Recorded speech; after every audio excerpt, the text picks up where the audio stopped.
Hello to a new lesson. We will learn together how to run Linux applications on Windows using the x11 forwarding and PuTTY.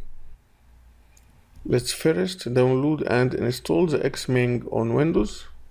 Go to this web link sourceforge.net/projects/xming and click on the download link here.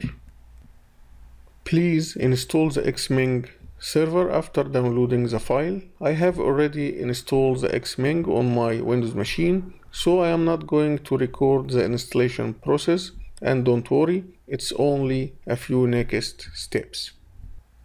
Now I assumed that you have installed the Xming server on your Windows machine and you have enabled the x11 forwarding on your Linux machine.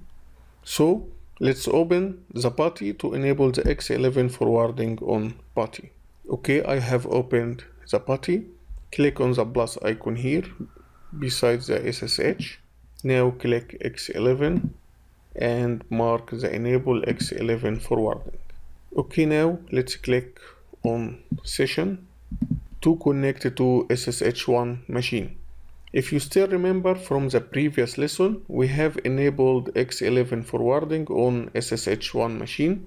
So be sure to enable x11 forwarding on your Linux machine before connecting to it using PuTTY and Xming server. Now type the SSH1 machine IP here, 192.168.8.100, and click open. We will log in as root, so type root and press enter. Now type the password for user root and press enter.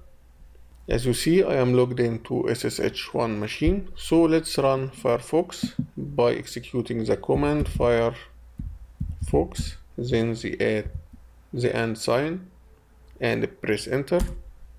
As you see now, we have forwarded Firefox from SSH1 machine to our Windows machine.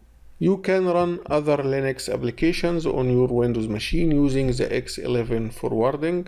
So take your time to practice and test x11. That's all for now. Thank you for watching and see you in next lesson.